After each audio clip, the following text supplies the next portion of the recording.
What did G7 environment ministers just agree to? And why did Australia's largest energy company, AGL, just fire 2 top executives? Welcome to the Climate Recap from the Beckisphere Climate Corner, your go-to place for international and US-based climate news. I'm Becky Hogue, a science writer. Today is Tuesday, May 31st. Let's jump right into the news you need to start your day. Let's start with some climate events. Over 100 people are missing or confirmed dead, and thousands displaced from floods and mudslides in Brazil. This is the 4th major flooding event in Brazil this year, spurred from heavy rainfalls. The high death toll is due to flooding hitting impoverished areas, which to me echoes what happened in South Africa a few months ago, when flooding killed over 500 people who lived in shantytowns. Further north, Hurricane Agatha made landfall today in southern Mexico as a Category 2 storm, marking the beginning of the Eastern Pacific hurricane season, which scientists expect to be particularly bad this year. It has since been downgraded to a tropical storm, though it might have caused life-threatening mudslides and floods in the area. Now for a climate study. A study from the Weizmann Institute of Sciences in Israel has determined that climate change has already intensified storms in the southern hemisphere to a level researchers didn't expect to see until 2080. The study involved working with researchers around the world to utilize 30 giant computer systems to model and predict climate change. This means that previous models heavily underestimated how much climate change would intensify storms this early on. While it's hard to say climate change caused any particular winter storm, the long-term effects of winter storms show clear climate fingerprints. Its impact on winter storms is important because winter storms, which usually last a few days, are largely responsible for transferring heat from the tropics to the poles. The study found that inaccuracies were due to changes in jet stream. While there's a problem predicting particular winter storm events, the study showed that larger climate models remain fairly accurate. Time for some climate victories. G7 countries' environment and climate ministers met in Berlin last week. The G7 countries are the US, Canada, France, Germany, the UK, Japan, and Italy, though the EU also joins meetings. By the end of the visit, the representatives committed to phasing out coal-fueled energy at some point and to largely decarbonize their energy sectors by 2035. The group also promised to phase out financing for overseas fossil fuel projects and to have most of the vehicles sold in 2030 be zero emissions. This announcement could hold important symbolism, but we will still have to see if more accurate, legally binding steps are to follow. Here's an example of a more concrete step. Japan promised to phase out funding for fossil fuel projects abroad by the end of this year. Japan probably has the most pressure on it out of any of the other G7 countries because it's the most heavily reliant on coal, with 70% of its energy coming from coal and gas. So this announcement marks a big political shift for the country. Japan is one of the world's largest financiers of offshore fossil fuel projects, providing $10.9 billion a year to fossil fuel projects in other countries from 2018 to 2020. It was the only G7 country that didn't promise to halt offshore fossil fuel financing during the UN Climate Conference COP26 in November. Japan will also be the G7 president next year, and it says it will prioritize energy policy in its role.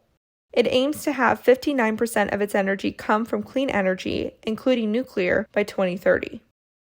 The next international meeting to keep an eye on is the Leaders Summit in June, which will be hosted again in Germany. Germany and the US also recently struck up a climate partnership to shift faster from fossil fuels to clean energy. The countries will work together to develop and deploy clean energy technologies, particularly offshore wind, hydrogen, and zero-emissions vehicles. Okay, so I was a little hesitant before when I talked about the UK windfall tax Friday, so let me start by confirming the country did slap a 25% tax on 7 energy fossil fuel companies who have profited extensively from the Russian war and inflation, raking in 4 billion euros from those companies within the span of a week. The money will support $19 billion in assistance for lower-income households to survive inflation. The windfall tax will continue until the end of 2025. Just to remind y'all how much fossil fuel companies have made on this war, during the first 3 months of 2022, Shell reported adjusted earnings of $9.1 billion, and BP reported underlying replacement cost profits of $6.2 billion. Just think about that next time you go to one of their pumps. In Australia, the energy giant AGL ditched coal demerger plans and dropped its chief executive and chairman after a campaign by a major stakeholder and tech billionaire forced the company to abandon its restructuring efforts. Basically, AGL, which is Australia's biggest polluter, wanted to turn its coal plants into a new company, likely to be able to remove them from emissions records.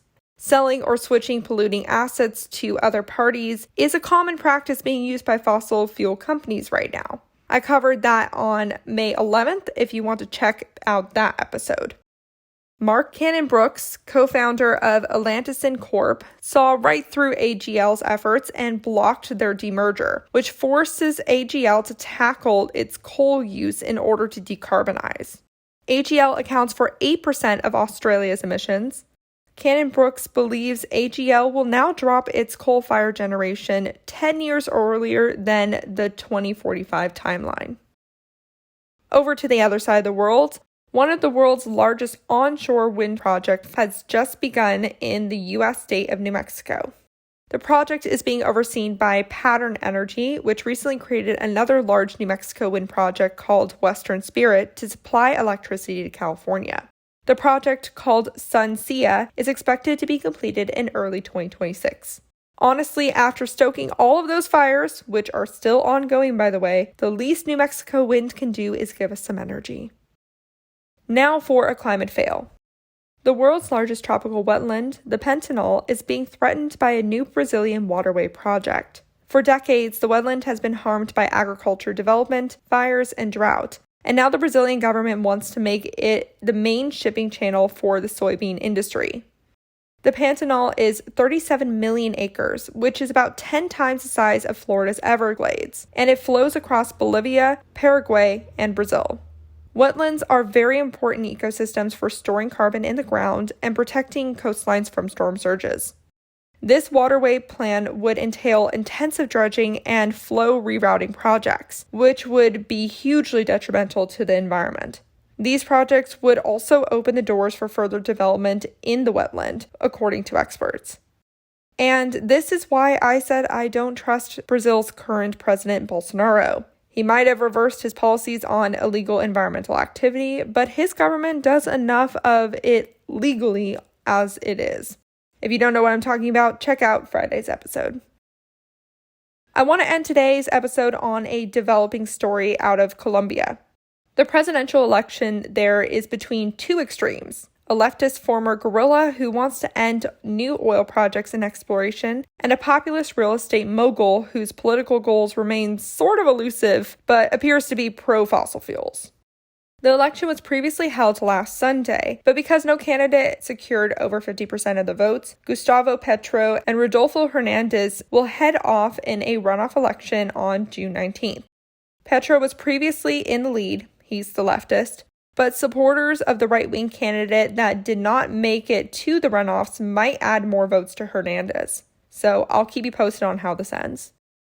And that was your climate news for Tuesday, May 31st. If you like the work I do, please follow this podcast, give it a 5-star rating, leave a review, and consider checking out the Beckisphere Climate Corner YouTube channel. Remember to talk about the climate crisis every single day and to support your local news organizations. Bye for now.